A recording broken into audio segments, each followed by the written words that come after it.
try to work on those things that you should really be working on. Very often we do things that are not really important, Make a list. What is the most important task you have to do today, and do this. If you're not able to get anything else done, it's okay, because this was the most important task you had to do. Also think about the 80-20 principle, which states 20% of the action makes up for 80% of the results, or 80% of, pretty often and pretty much the results. On the contrary, 80% of the time makes up for only 20% of the remaining quote-unquote results, or the remaining percent of the results. Think about tidying up your room.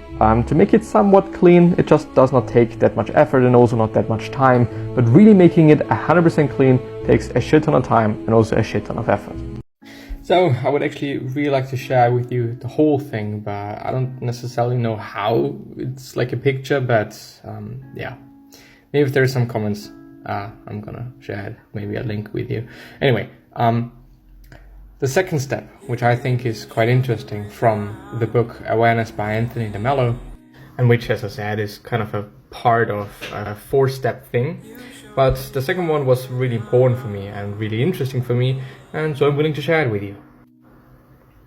So, the thing is, second step is to understand that the feeling is in you and not in reality, and also not in the world.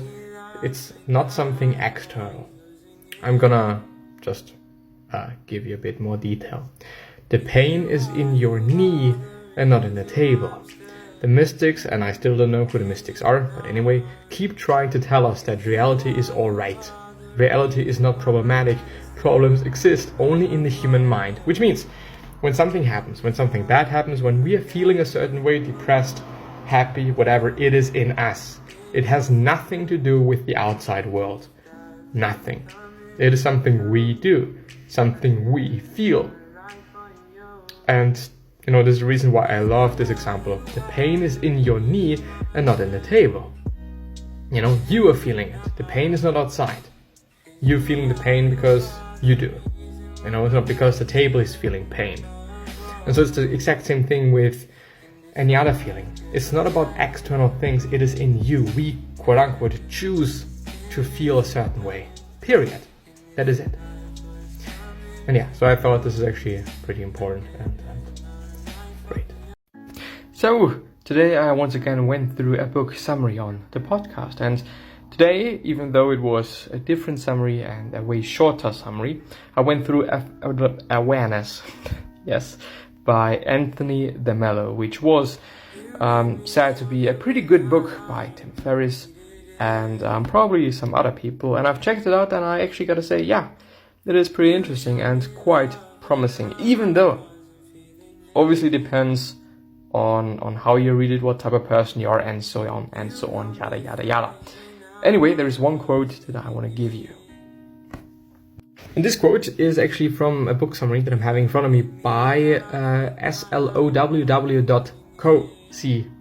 and it apparently is a very detailed and a very, very long summary, which is amazing because most often the very long summaries are the good ones because there is more time and or space to put all the great nuances of the book into text. So, and I'm reading. What I'm leading you to is the following: awareness of reality around you. Awareness means to watch, to observe what is going on with you and around you. Going on is pretty accurate. Trees, grass, flowers, animals, rock, all of reality is moving. One observes it, one watches it. How essential is it for the human being not just to observe himself or herself, but to watch all of reality? Are you imprisoned by your concepts? Do you want to break out of your prison? Then look, observe, spend hours observing. Watching what? Anything. The faces of people, the shapes of trees, a bird in flight, a pile of stones. Watch the grass grow. Get in touch with things, look at them. Hopefully you will then break out of these rigid patterns we have all developed, out of what our thoughts and our words have imposed on us. Hopefully we will see. What will we see? This is this thing that we choose to call reality. whatever is beyond words and concepts. This is a spiritual exercise, even though I hate the word spiritual, but it's, something else connected with spirituality, connected with breaking out of your cage, out of the imprisonment of the concepts and words. So this kind of verbalizes certain things that I often talk about, which is just thinking a bit more. If you notice that something is wrong, think about it. Think about why it could be wrong. Think about other people and what they're doing, and maybe kind of emulate them. You can Google so many things. If there's something wrong, if there's something bothering you, observe things. Think through things. Try to understand things and do something, because it is your responsibility. You can do something.